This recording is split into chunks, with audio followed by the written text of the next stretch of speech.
Food is not addictive, but the reason you feel like it is and the reason you have food noise is because your diet is causing all the problems. But why should you listen to me?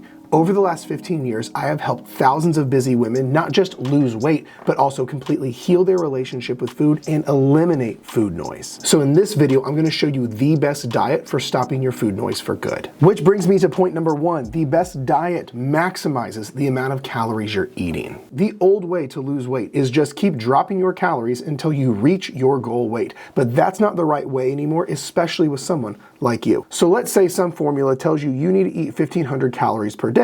So then you go out of your way and go, you know what, let's go to 1,200 to lose weight. And then 1,200 a day works for a little while, but then it quits working. So then you go, well, it must be time to drop my calories again. Then you go to 1,000 per day. And then you do that for a while and you lose weight and then you stop losing, but then you really can't keep dropping lower than 1,000 per day. So then you go, well, I guess I'm going to keep doing the 1,000 per day and maybe add in more cardio and then hope for the best. And this is when I see so many women eating 1,000, 1,200 calories per day and doing an hour of cardio a day, then an hour and a half, then 2 hours of cardio a day, and then they eventually plateau. And that is very much the old way on how to do this. But this is why you think about food so much, because not only are you probably hungry and suppressing your cravings and all the other stuff we're gonna talk about, but your calorie budget is so low where trying to navigate your entire day on 1,000 calories a day or 1,200 calories a day or whatever tiny number you're on is so much mental gymnastics, you have to think about food 24/7. But this is why the best diet does the opposite. It maximizes how many calories you're eating. Here's how we do this with clients. We'll take the same 1,500 calorie per day example where you think that is your number. Well, we're going to test the upper limit and find out you could probably get away with eating 2,000 calories per day. Now, everyone is different, but most people never test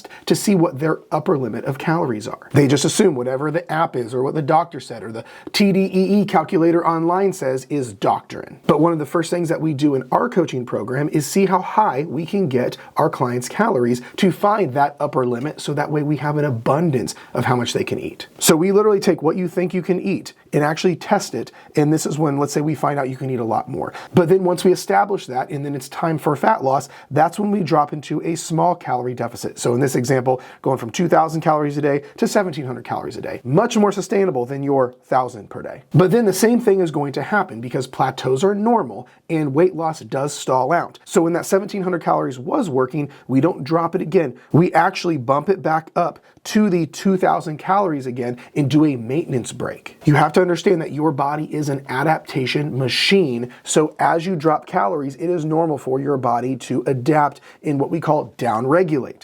This is also what most people confuse as starvation mode. If starvation mode was actually a thing where somehow undereating makes your body create and store fat, people in other countries that are actually legitimately starving would be obese. They would not be underweight, frail, super lean, and those kind of things. Because when we take a maintenance break after eating in a successful deficit and your body slows down and adapts, and we bump your calories back up, your body adapts accordingly as well, and then your metabolism and other functions of your body upregulate. Then we keep repeating this cycle. So in this case, we take that 2,000 calories after the maintenance break, then we drop it back down to 1,700 calories and lather, rinse, repeat. This is how we have so many case studies of our own clients who are losing 20, 30, 40 pounds while eating double what they used to try to eat back when they were on the old way, eating 1,000 or 1,200 calories per day. This is why number one on this list is the best diets maximize your calories. Which brings us to number two, the best diets for ending food noise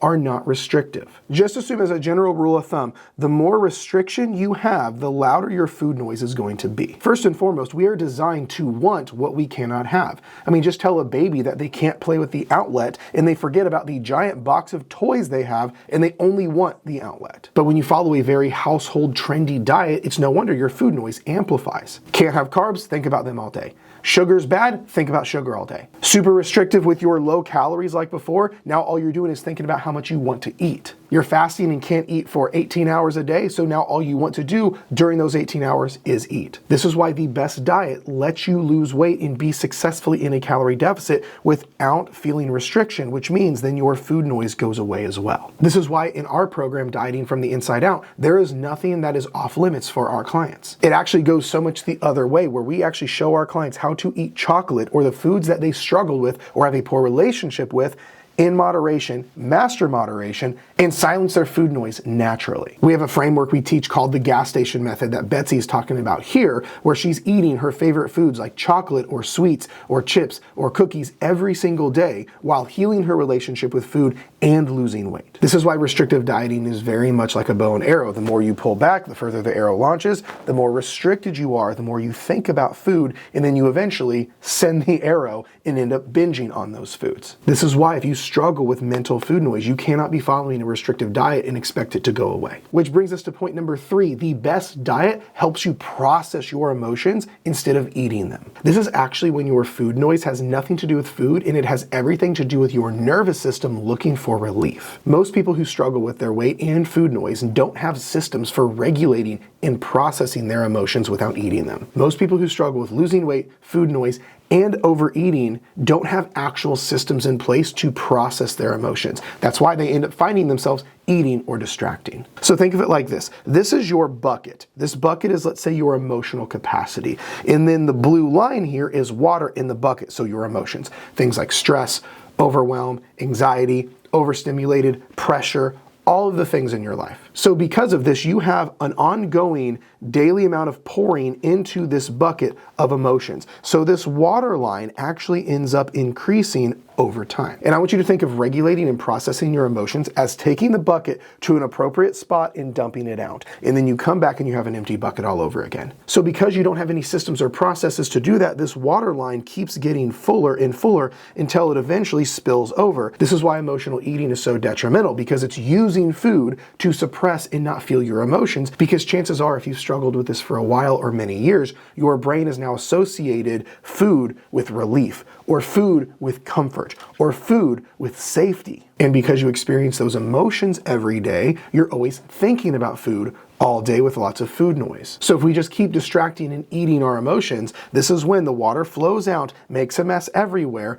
and then you end up getting really burned out and just being overrun by emotions. This is why one of the first things that we teach our clients in Dieting from the Inside Out is actual systems and frameworks on how to dump their water bucket so this doesn't happen, so they can actually process their emotions. Most people realize they live a life of complete avoidance to not feel certain emotions. It's why you're a workaholic when it comes to your career. It's why you struggle with running to food or thinking about food all day when you feel stressed, worried, lonely, or overwhelmed. It's also why if you're not eating, you may find yourself on your phone scrolling for hours on end, just distracting with mind-numbing TikToks. It's why you may find yourself constantly cleaning your house and doing things because you don't want to sit and process and feel your emotions, or you may not even know that's happening. But the best diets help you process your emotions because you are an emotional creature living in a physical body that you happen to want to change. So if your diet or plan doesn't have emotional-based frameworks on how to regulate your nervous system, you are on the wrong plan. Which leads us to point number 4. The best diet does not exile you from